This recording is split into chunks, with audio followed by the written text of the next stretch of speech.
વડોદરા શહેરના central bus depot ખાતે police દ્વારા મોટી કાર્યવાહી હાથ ધરાઈ છે. પોલીસે વનસ્પતિજન્ય માદક પદાર્થ એટલે કે ગાંજાના જથ્થા સાથે એક વ્યક્તિને ઝડપી પાડ્યો છે. ઝડપાયેલા ઇસમ પાસે પોલીસને 8 કિલોથી વધુ ગાંજાનો જથ્થો મળી આવ્યો છે. મળતી માહિતી મુજબ ચકાસણી દરમિયાન પોલીસને બસ ડેપો ખાતે એક વ્યક્તિ શંકાસ્પદ રીતે ફરતો જોવા મળ્યો હતો. પોલીસે તેની રેકી કરી પૂછપરછ કરી અને તલાશી લેતા તેના થેલામાંથી 8.196 કિલો જેટલો ગાંજાનો જથ્થો મળી આવ્યો હતો. પોલીસની પ્રાથમિક પૂછપરછમાં જાણવા મળ્યું છે કે આરોપી ઓડિશા રાજ્યથી વડોદરા પહોંચ્યો હતો અને સુરત તરફ ગાંજાની ડિલિવરી આપવા જતો હતો. આરોપી વિરુદ્ધ NDPS એક્ટ હેઠળ ગુનો નોંધાયેલ છે.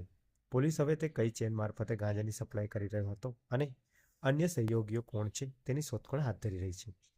આ કાર્યવાહી અંગે ઝોન 1ના ડીસીપી જગદીશસિંહ ચાવડાએ પત્રકાર પરિષદ યોજી વધુ વિગતો આપી હતી.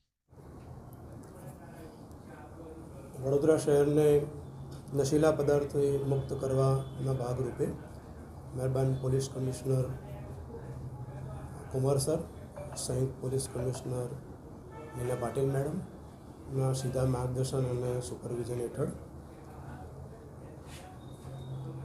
NDPSના વધુમાં વધુ કેસ કરવા સબબ સયાજીગંજ પોલીસ સ્ટેશનના સ્ટાફ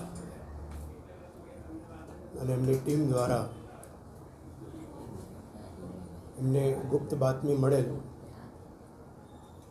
એ સેન્ટ્રલ ડેપો સયાજીગંજ ખાતે એક આરોપી નામે શંકર સરદાર રાણા રહે છંછડા, કરમતલા, સાંઈતલા, ઓરિસ્સાથી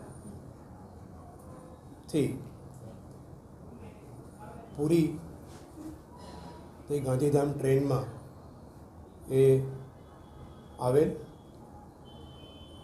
એમની મુસાફરી દરમિયાન સુરત રેલવે સ્ટેશન ઉપર પોલીસની પ્રેઝન્સને વધારે હાજરીને જણાઈ આવતા તેઓ ત્યાં ન ઉતરી અને વડોદરા રેલવે સ્ટેશન ઉપર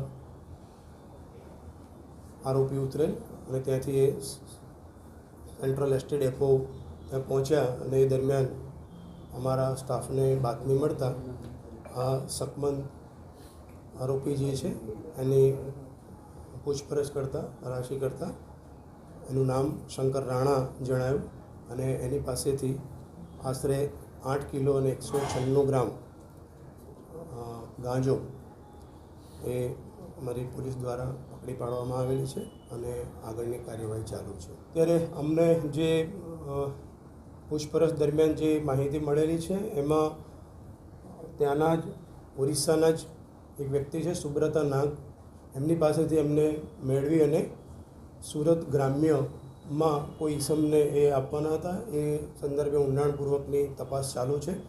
એ તપાસ પૂર્ણ થયા પછી એ બાબતમાં જાહેર કરી શકાશે. ચોક્કસ આ બાબતમાં ઊંડાણપૂર્વક એની તપાસ થશે અને એના મૂળ સુધી પહોંચી અને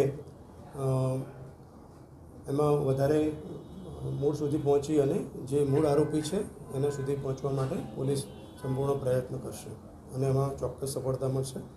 આશા છે.